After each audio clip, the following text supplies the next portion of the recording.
Hello and welcome to Rauta's Very Judgmental Reviews. This time we have a band from the Netherlands. A Dutch band that has changed its style throughout the years. And I'm not sure to say if that was a wise decision to do. But what do I know? I'm just a poor review guy giving you some critique about the album called Vernedering. Connect the goddamn dots. Actually, it's VT, Vernedering. And this one is called the Monolith Deathcult. The band that has been going on for almost 20 years by now has put out some really nice packaging, A5 size digibook with some stuff inside. Let's take a look at this rather goofy release, and I'll explain soon what this goofy really means here in this case. But let's first take a look at this beautiful digibag. I don't know about you, but there's something that really resonates with me when it comes to these kind of releases. I mean, I'm a fan. I have admitted previously that I'm a kind of a sucker for special packaging, and this makes no exception. I mean, I love it when they look different, when there's something very, very unique with the releases. However, unfortunately, the music isn't as good as I was kind of hoping when I saw this beautiful package to arrive in my mailbox. But that it is what it is. This band started more or less kind of a pure kind, basic kind of death metal, one could say. And nowadays, this Dutch band is quite some different.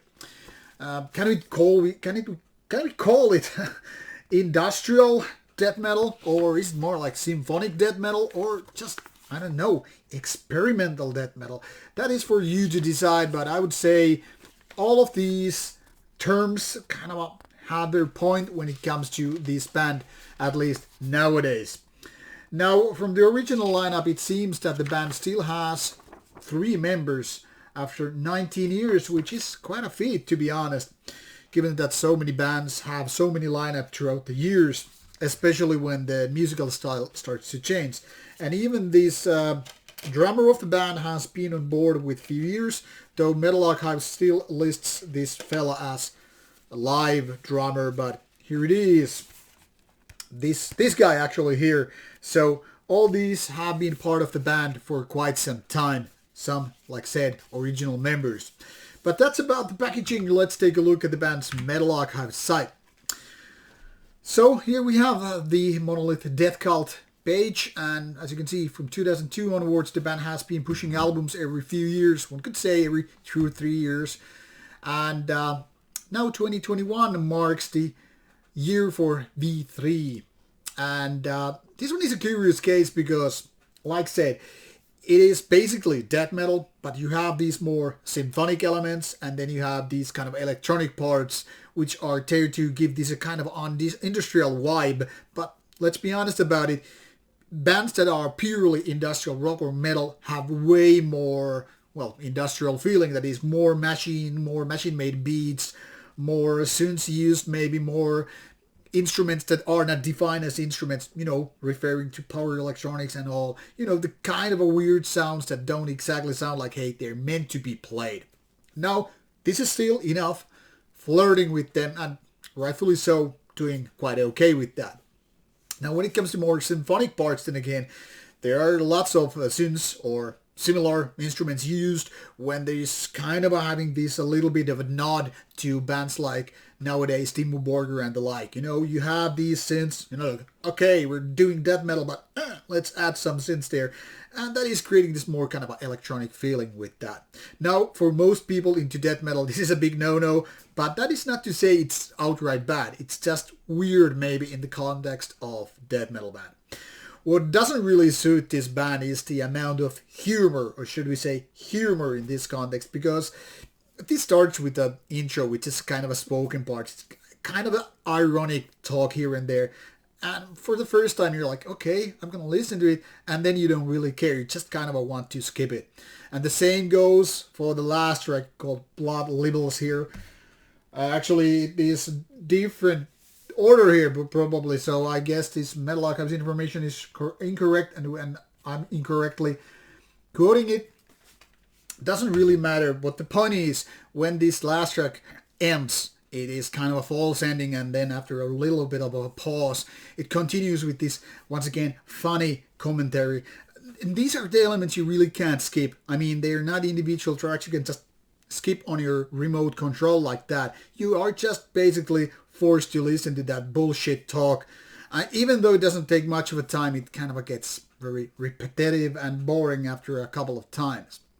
And to be honest, I don't know if this kind of humor really fits the band. I mean, if you're trying to do something very bombastic, kind of a majestic thing with your industrial and symphonic elements when trying to do death metal at the same time, sounding really heavy and all that stuff, which is granted, the production is quite heavy and solid, it kind of, dilutes the whole deal here. But the biggest problem, obviously, with this album is none of those which I just listed. It's getting back to the songwriting.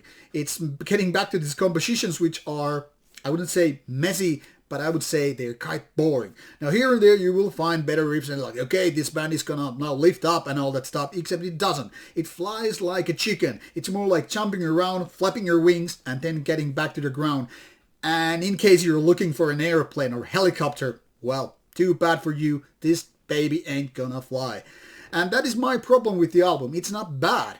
It's not even mediocre, but it's hardly better than that. So if mediocre one was say a car, no, then you get your mediocre plus, which is a chicken. I know this metaphor sucks big time, but you get the idea. If you wanna fly, well, this certainly flies better than your car, but not much better than the chicken. So you have here and there a little bit of better ideas. Okay, like, no, it's gonna happen, and except it's not. You have these somewhat okayish melodies, but nothing really fancy is taking care here. So my problem is it's not industrial enough to be industrial death metal. It's not even symphonic enough to be symphonic death metal, and it's not death metal enough to sound death metal. So it's more like a compromise after compromise after compromise with some cheesy, shitty humor, and that gets kind of a boring results in the end. But that being said, listen for yourself, and in case you like it, well, this kind of a special packaging is the package to go in my opinion. But you do what you will. Rauta out.